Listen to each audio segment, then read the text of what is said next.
Geek Therapy Radio.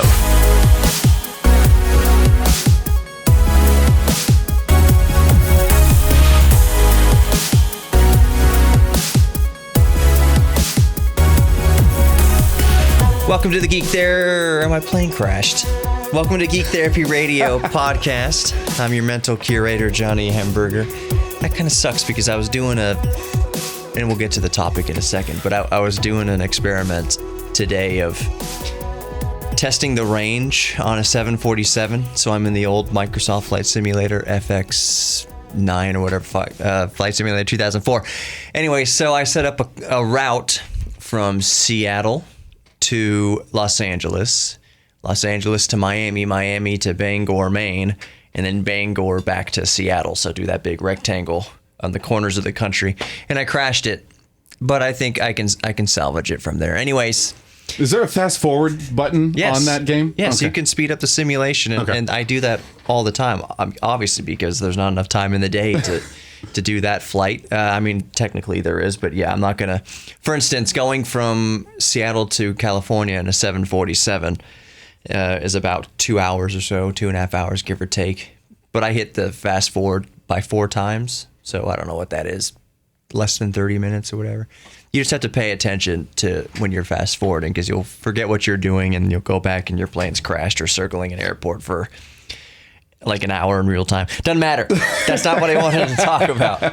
Jeremy Benson is my guest today. This is just the podcast, Jeremy. This isn't the actual broadcast, but I think I have just as much fun, if not more so sometimes, just doing the podcast because it is so free form. I don't have to be constantly looking at the clock, worrying about coming up on breaks and speeding through my material or anything like that. This might actually be the first podcast I've ever been on. Right, this is. I'm saying this is the first podcast, at least of Geek Therapy Radio, that you've been on. I'm sure you've been on other podcasts or doing your own or whatever. Do you do your own podcast? I've got a couple of ideas for mine, but I'm keeping them hush-hush so nobody steals them. But yeah, I've been on plenty of others in order to help out for certain ideas. Have you been on Pass the Gravy? No, and I think that he keeps that pretty tight, and either that or he thinks I suck, which is totally fine as well. So I don't know what Alex is. He's been doing that for a couple years. Yeah, he's got sponsors. He's got sponsors. Yeah, he's doing great. Anyways, so you come to visit me in the studio here. Just walked in, and here comes one of my random conversations. Here comes with a random conversation. So tell me what you were telling me before I told you to shut up so I could turn on the microphone. We got a podcast to do. Yeah. I was reading it this morning when I got up nice and bright and early, and I saw that Nvidia, and I'm not sure if they're ahead of this or if they're just reporting news from some other type of site, and they just saw that this is a possibility now. But I'm reading and seeing videos now that with this new RTX thing where they're turning on the ray tracing, and I think they did Quake recently where they put RTX in, or they used RTX cores to do ray tracing in the Quake game, and it made it incredibly beautiful. It was like a Doom style game with low res graphics, and then you put this awesome lighting in it, and it's a whole new game. And I'm hearing that Nvidia is potentially going to be redoing a whole bunch of old video games and adding ray tracing lighting to it, which is going to bring new life to some of our favorite stuff that we were raised with. Right. Super Mario Brothers with ray tracing. I'm just kidding. It probably won't work so well for side-scrolling 2D platformers. But anyways, I see what you're saying.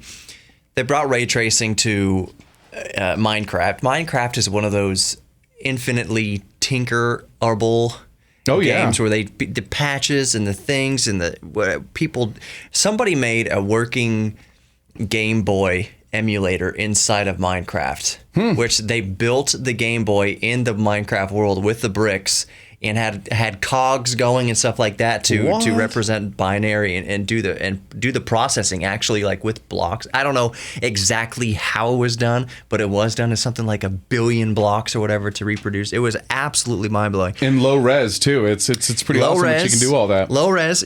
You know what's crazy to me is I've got a few Raspberry Pis computers, and I've got a couple Raspberry Pi Zeros, which is a single core processor. I think it's 256 megabytes of RAM thereabouts. It's not very high powered at all. It's not its purpose to be high powered. It's the size of a stick of gum basically. And so running things on there is very reminiscent of running things on an early 90s DOS computer. Got it. At like 8 megahertz, 8.16 megahertz, whatever. So the thing is, most modern applications really chug on it. You can't watch YouTube on it, for instance. But it comes with Minecraft. All Raspberry Pis come with Minecraft. And Minecraft at 1080p runs like a dream on a Raspberry Pi Zero. I never would have predicted it either. So that kind of leads me into what you just brought up is adding ray tracing to old games. I would assume that these are remastered. Do you think it's going to be 640 You don't by? even have to, because first of all, just jumping in. Sorry, have you seen the new Quake with ray tracing? Did you see the images I haven't of it? seen it. All they did is they took Quake and they just took the lighting that they normally did, artificial lighting. They drew the lighting in on, what do you call it? The wall. It didn't have real lighting in the game, but artists that developed the game, when they drew this wall and the image of it, they actually made it look like it had fake lighting. Right, yeah. And now all of a sudden you take all that texture out, that's the fake lighting, and you add real ray tracing light. And if you go check out real, like this Quake with ray tracing, ray tracing, right? Yeah, ray tracing, RTX Ray Tracing. I'll link it in this podcast in the description. The images are day and night difference. You have a real light source, and now all of a sudden this game looks like it's been refreshed without even being remastered. Yeah. So add that into games like Mass Effect or games that are, let's say, 10 years old, and you've got a game that's going to be competing with some of the stuff that's coming out today. See, that's kind of funny you say that, because there are obviously games that are 10, 15, 20, 25 years old that we know from decades of experience with the games that they are fantastic games. Quake, for instance, another game I think that could benefit from ray tracing, or at least be fun to play with this newfangled technology, is Descent. I don't know if you remember Descent. It's a completely 360-degree spherical movement game where you're the little ship and you're flying around up, down, left, right. It's super disorienting, but it's super duper fun. Yeah, I remember that. That game, I think, is one game that would benefit greatly, or at least be really fun to play with ray tracing. Ray tracing is not going to make terrible games good. If the game already sucks, it's not gonna all of a sudden this game is really good. The storyline somehow changed better because of ray tracing. Oh yeah, that's awesome. And that's the image of Quake with ray tracing. Yeah. It's a whole new game. That's crazy. And now you know this as well. They added ray tracing to Minecraft as well. Have you seen that? Yeah, that's what I just talked about. Oh, that's what I was getting to with the Minecraft stuff. Yes, they added the ray tracing to Minecraft because you can tinker with that game so much. And I got sidetracked with a guy building a Game Boy. But yes, they've added ray tracing to Minecraft, which is a very, we'll call it low poly game. I don't want to call it low resolution because you can run Minecraft at whatever resolution you want. Hold on, I'm getting back into the show here. I got my priorities. I figured. I was thinking you're doing a pretty damn good job. You're. So, anyways, Minecraft it's got ray tracing. It looks really, really cool. But the train of thought you got me going on it, and it's what I'm trying to get listeners to have their mind wander as well, who are familiar with these old DOS games, especially the old 3D DOS games, is old DOS games that would look great with ray tracing or be fun. I've already mentioned Doom and Wolfenstein. Wolfenstein. See, Wolfenstein, Doom for that matter too. It would seem like a Duke Nukem. The side-scrolling one. That was when it was on DOS. Not that one, but like Duke Nukem 3D. Good stuff. I'm just thinking about how that would work. They'll figure it out. If they figured out how to do Quake with ray tracing, they'll figure out how to do Duke Nukem. But what are some other? I was going to say Oregon Trail. I mean, here's the other thing. So things you have to be afraid of is frames per second. because there's a huge dip whenever you turn on that ray tracing. I tried actually to download Quake, and I put it on my 2070 that I have right now, and I think I went down to, with maxed out graphics and maxed out ray tracing, whatever, they have different levels of it. I think I went down to 15, 13 frames per second. And you're on a 2070. And there was all that delay when you clicked on it. I mean, people are maxing out their 2080 Ti's right now on Minecraft, and I think that they're getting less than 30 frames per second. Yeah. So we've got a long way to go. We're trying the ray tracing stuff. It's the new PlayStation 5.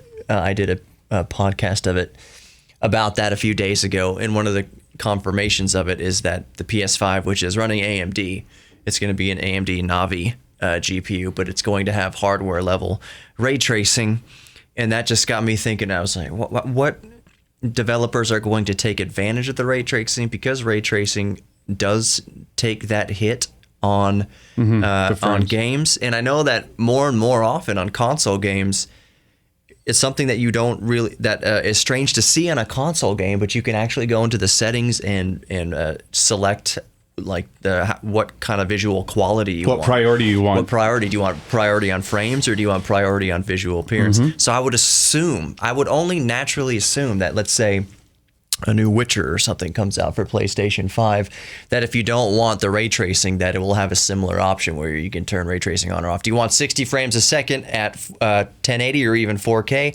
or do you want 30 frames a second but it looks really pretty, or more cinematic 24 frames a second, whatever you have? The ray tracing, you're right. It's a beast right now. It's a beast right now. Obviously we're just at the beginning stages of this.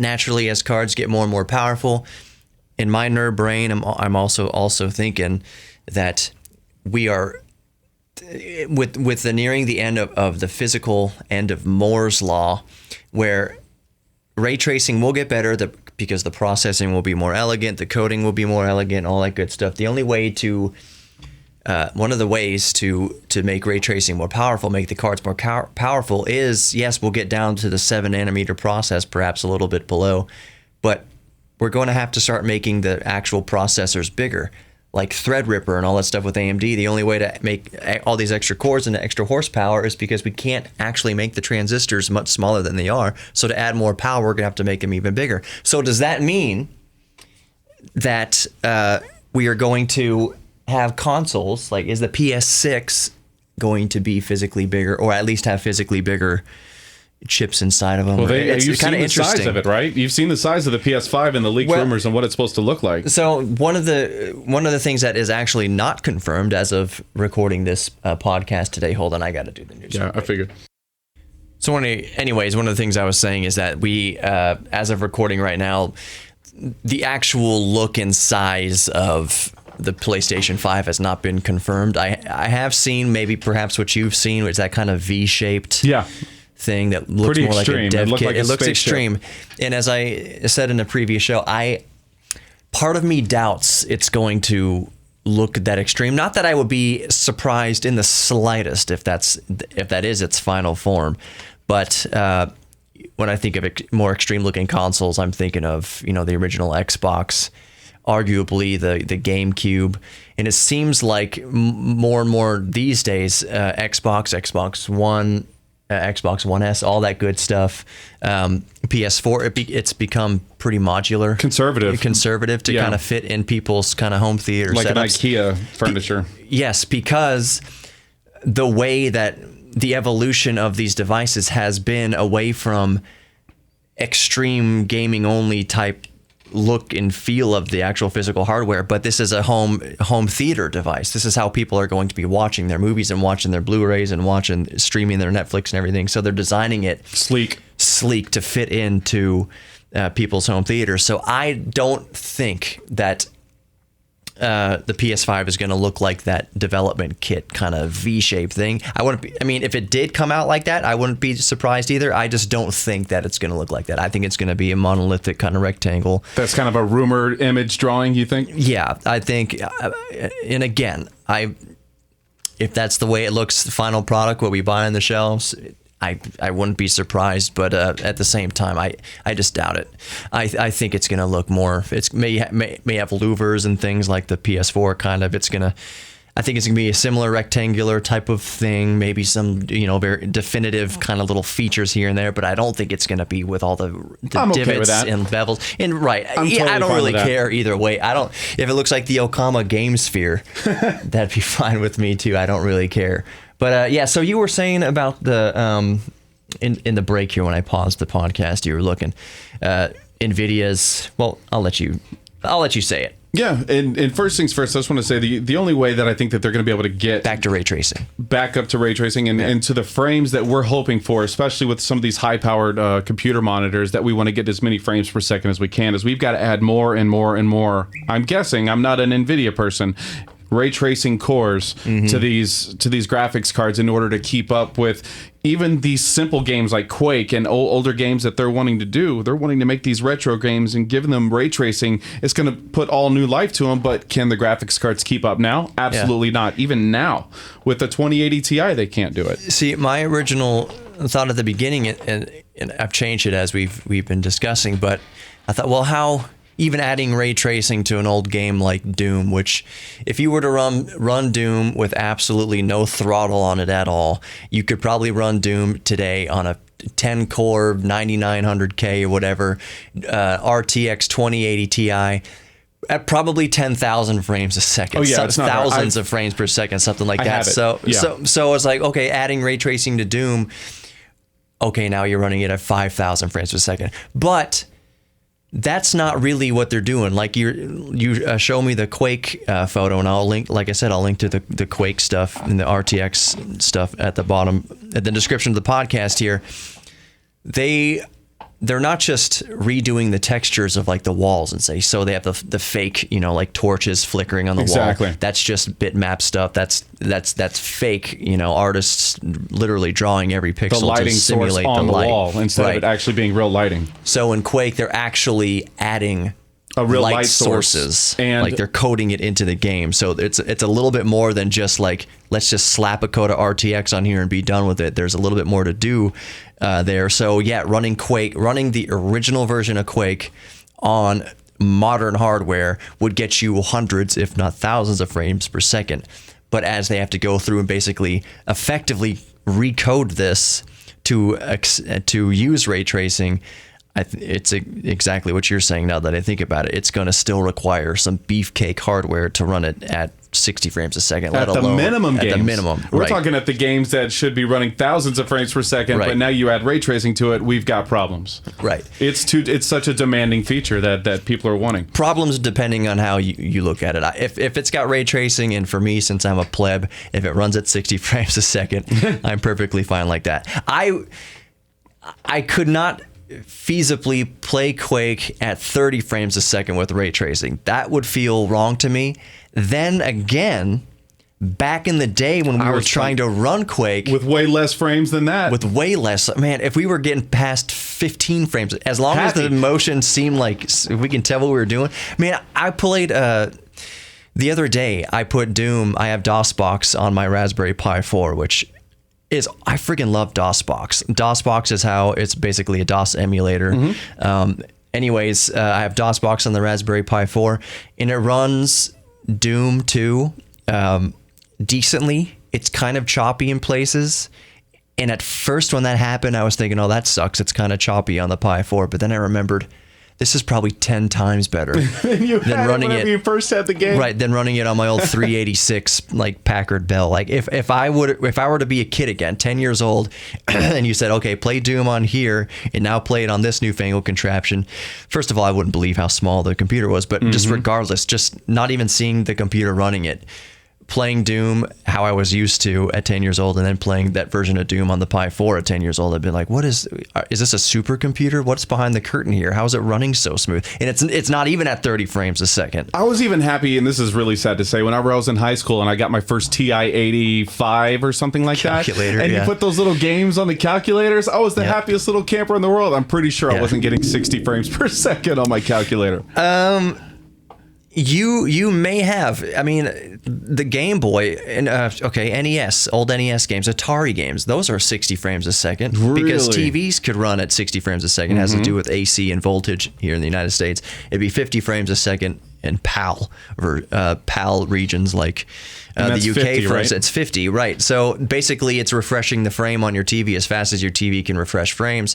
So NES games, unless it was in a I'm talking Mario Brothers, and with not a whole lot of sprites on the screen. You're telling me Mario Brothers was at 60 frames per second? Absolutely. Plug in, find an old NES, plug it into a CRT monitor, to old tube TV, and look how smooth Mario's moving around. I want to go 60. plug in. I want to plug in like a Mario Brother, like a Nintendo, into my my monitor, my gaming monitor I have for my computer, because it can actually tell me how many frames per second it's running at. I would love to see that. Yeah, you would need to modify the NES somewhat for like an HDMI output or whatever to see that. I'm going to double check on the. I'm using Mario Brothers as an example, and I'm saying it's 60 frames a second. I'm almost 100% positive that's true. I'm going to check that here in a second. Like the Nintendo Mini that has the HDMI output. I wonder if that could tell me if I plug that straight into my gaming monitor. See, all I know is that the old systems, 60 frames a second is what they ran at, unless there's a ton of sprites on the screen and a ton of processing. Slow down. I remember that. Chug, and you get the what do you call it? Sprite clipping. Yeah, where they disappear for a second. They kind of disappear and flicker because the memory can only display so many like pixels and in its RAM. We were still happy with it. Dude, we had no idea what was going on. It was never a thing to us. We never saw that and like, oh, something's wrong here. It was only later in life that we got so spoiled by modern technology that, oh, sprite flickering. I don't remember the sprite flickering in game, but it's just what it was. And it's a point I'll make again. It's a point I've made many times on the show before. The reason why old pixely games stick out in our mind as such great wonders of gaming in our gaming history is that we had imaginations, that where our minds filled in the gaps where not enough pixels could fill in. So I was, the Game Boy camera. Look at a picture taken with the Game Boy camera right now on a Game Boy screen. What is that? Is that someone's face? I don't know what I'm looking at here. Back in 1998, it was absolute sorcery. And oh yeah, look, that's Jeremy's face. Oh, look at the leaves on that tree. It's 120 by 120 pixels. Like the actual snaps. The Game Boy was a little bit more pixels than that, but the actual like pictures the Game Boy camera took were even cut in a little bit more. But our imaginations filled in the gap. Link's Awakening for the Game Boy still looks beautiful to this day, but it's still working with the same amount of pixels, and it's just a beautiful, beautiful game, no matter how you slice it. So, but yeah, NES, the old game systems are at 60 frames a second. Remember watching, well, I wasn't there to watch it live, but like old tapings of Johnny Carson. Yeah. 60s and 70s, black and white. That's 60 frames a second. You can see how smooth they're moving around. It seemed a lot more real than a movie. It seemed a lot. I mean, of course it was because of the frames, but I'm saying it felt more real. Like there was a real interview that they were sitting right in front of you, compared to there was movie magic added to a talk show. Right. So then you think of a sitcom like I Love Lucy, where it's filmed. It looks kind of cinematic because you can tell the frame rate's different. I Love Lucy is on actual film, actually film reel, going 24 frames a second. And then stuff like Johnny Carson is filmed on magnetic tape, which was at 60 frames a second.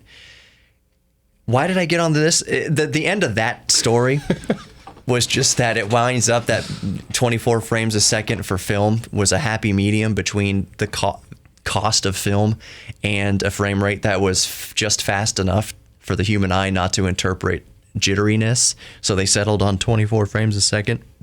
But then once magnetic tape came around and digital, doesn't matter anymore. So you're saying you have Doom at home and you're playing on your Raspberry Pi, and you think that we should be happy with 24 frames per second on Doom? I'm not saying we should be happy with that in 2019, but I would have been ecstatic with 24 frames per second in 1993. Same here.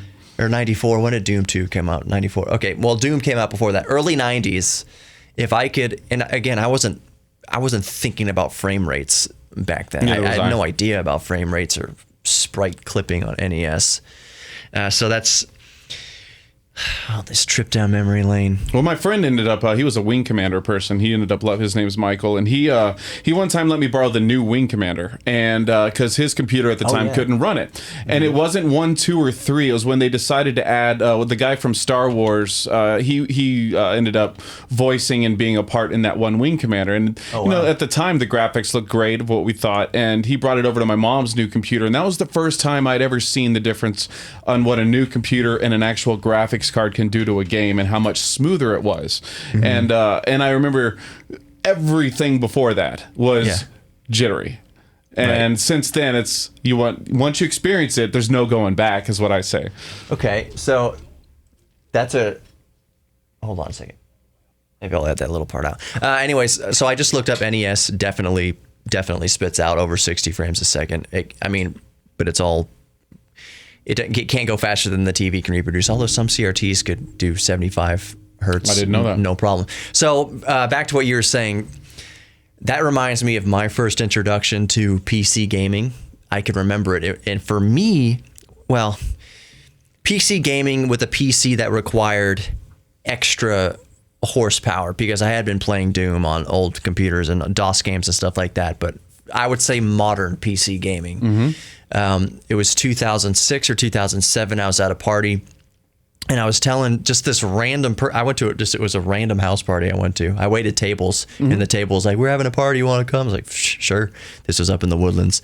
So anyways, we're drinking, and the guy's like, I was telling him that I was trying to play whatever game on my computer, but it was too choppy.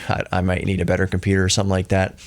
He's like, "Dude, come here, bro." And he brought me to the closet. This sounds like a shady story. It's starting to. Yeah, I'm getting scared. He's like, "Dude, pick one of these graphics cards." I was like, "What? Are you serious? Like, graphics cards, that's a realm of like cost and stuff that I'm poor. Like, there's no way." He's like, "Dude, just have one of them. All these graphics cards are like 2 or 3 years old. Like, I don't, and if it's gonna like get you into PC gaming and like bring you that joy, the stuff is worthless to me. But if you just take one." So I took one of, it was an ATI at the time. I remember those. Which is AMD. They just changed the name basically, or AMD bought ATI. Anyways, ATI Radeon, whatever, and I popped that SOB into my computer, download the drivers because I did have high-speed internet at that time, and it was like a new dawn for me. It was like a new sunrise of what was possible with gaming. Very shortly after that is, as it happens, is when I got into emulation, and it like that eye-opening experience of, I don't have an NES in my apartment, but I can play every NES game possible on my PC. At that time, did it take a stronger computer to run those emulations? Because, for example, it'd be tougher for my PC to run a brand new PS4 game. So at that time, we're talking about an older computer running a Nintendo ROM. Was that tougher at the time? Yes, it was. Absolutely, yes, tougher at the time. Computers weren't as powerful, but even back, at this time, I was running a 500 megahertz Celeron or Pentium 3 or something like that, and it ran 8-bit NES just fine. Okay. PS4, to my knowledge, hasn't even been. I'm sure there's people attempting to emulate that, but I know there's been headway on PS3 emulation. So, as of now, you can run PlayStation 2 emulation relatively easy on any modern computer, as long as it's, if it's a strong dual core, I think you'd be okay with PS2 emulation. That's where we're at. That's where we're at right now. Could you emulate PS2? Okay, so PlayStation 2 came out in 2001 or 2000. I think it was 2001. Around that time. Even if a PS2 emulator existed in 2001, the PC would not be powerful enough to run the emulation. Because, yes, the PC would be technically more powerful than the PlayStation, but it's not just a seamless stream of ones and zeros. It's emulating is converting constantly while running to adapt while running program. Like there's a whole lot. You need way more headroom and horsepower to emulate a PlayStation 2, for instance, on a PC, because the game was never designed to run on that hardware code, on that architecture, because that code was written strictly for the PS2. So basically, you're asking software to decompile and recompile code from PlayStation 2 to work at an output to a PC. So by its very nature, emulation requires quite a bit more horsepower. So an NES game to run, I don't have the exact figures in front of me, but an NES is not very powerful hardware at all. But to emulate NES at 60 frames a second, you would need a system that is on a magnitude 10, 20 times more powerful than the NES itself. Maybe 10 to 20, maybe that's being a bit facetious, but many, many, many, many, many times more powerful than the NES itself. Now, something that is 10 times as powerful as an NES is my Pebble watch right here. Like this single core processor, ARM, whatever is in this smartwatch is so many more times more powerful than the NES that it would have no problem emulating the NES. My Samsung Gear S2 smartwatch can emulate Game Boy Advanced games flawlessly. Wow. It is stupid. It is a sheer practice, or I'm sorry, Game Boy Color. It is a sheer practice in lunacy to look at something that small and try to play a game. And try to play it because I can't pair a Bluetooth controller to the watch, not to the Gear S2. There's other watches you can absolutely pair Bluetooth controllers to. But I just wanted to see what Link's Awakening would look like on my Samsung Galaxy Gear S2. So it works, and that's just what's on your wrist now. The power that is on your wrist can emulate games from yesteryear. Yeah, and even phones, like they're powerful as well. So I mean, we're getting lots of options for that as well. The other day, and we'll wrap it up with this, but the other day I was making a video. What was I saying that it was a video as to whether or not the Nvidia Shield Portable is still worth it. The Nvidia Shield Portable is that clamshell, that big Xbox. It looks like an Xbox 360 controller with a screen built into it. Was it still worth it, today in 2019? And basically, one of the points I pointed out there was that it's rather expensive. They're usually around $200 or so on eBay. Maybe you can get one a little cheaper, maybe some a little expensive. But the conclusion I came to was that yes, it's worth it if you're a collector and you like the history of Nvidia Shield because it was a precursor to the Nintendo Switch.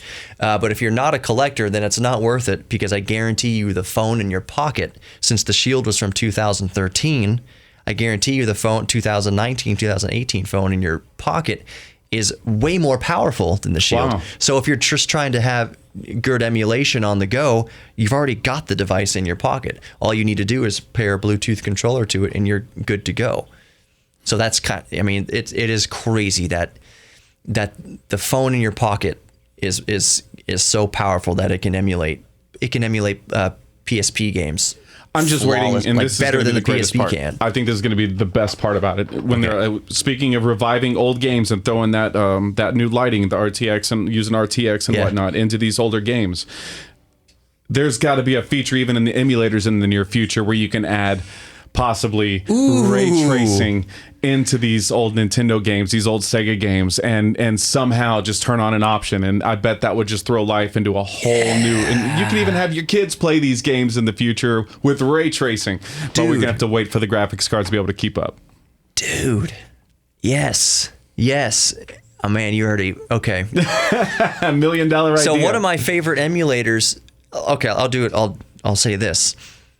N64 emulators, GoldenEye with ray tracing. Yep, and actually that's already been remastered, but on a side skirt. But right. I could easily imagine somebody doing GoldenEye. Then now anything, your kids Wave playing Race. GoldenEye that you used to play, except it's got ray tracing and it looks pretty, so they can't complain about how bad it looks anymore. It's upscaled to 8K with ray tracing. I'm just saying these new emulators better step it up.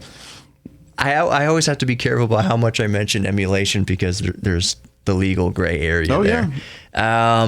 But that is a really super awesome, neato, cool idea to fire up a PS2 emulator, pop in Gran Turismo 4, which is basically the only game. Let's play it this way legally. The new PS5 is going to be PS4 backwards compatible.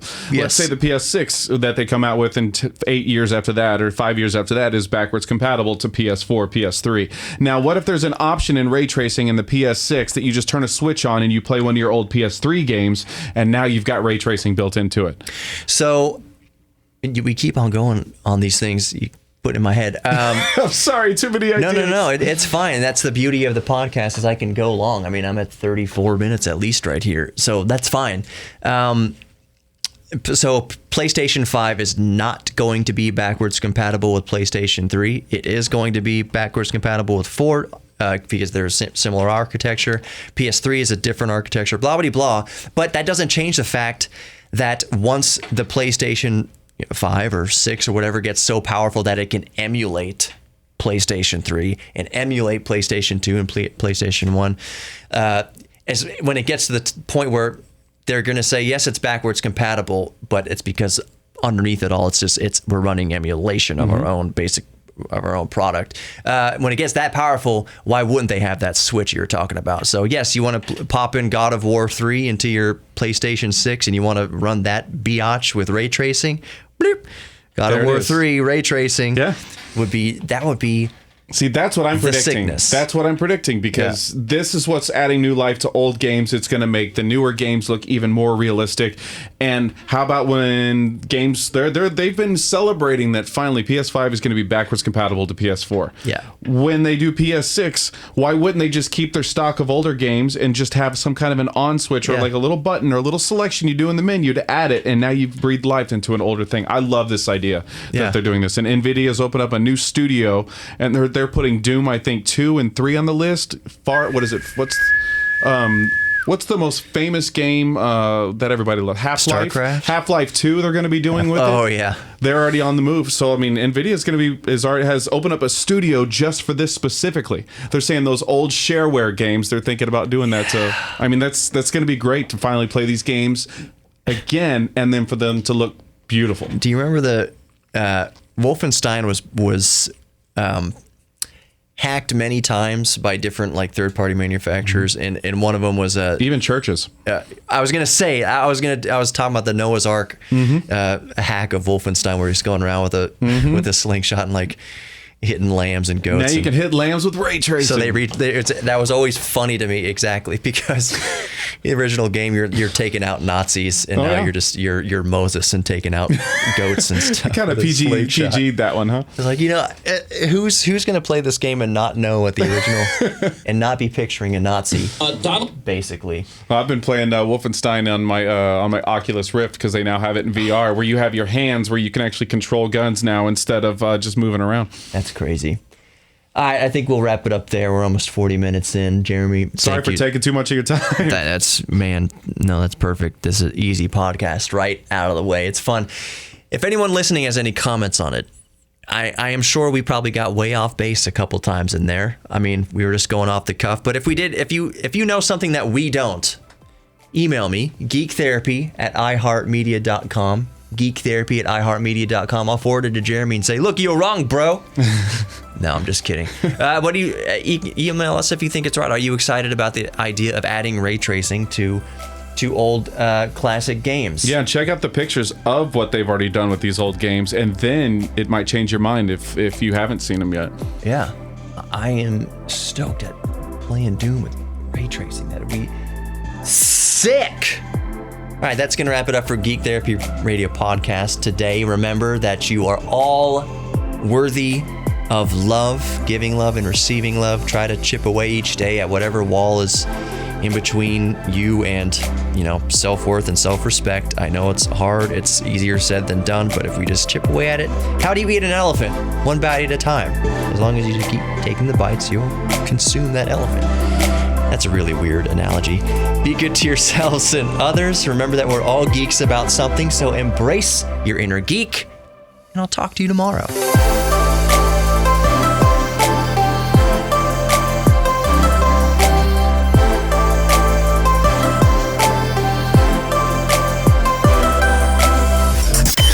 Geek Therapy Radio, Saturday night at 10 on KPRC 950. Or listen anytime on our iHeartRadio app.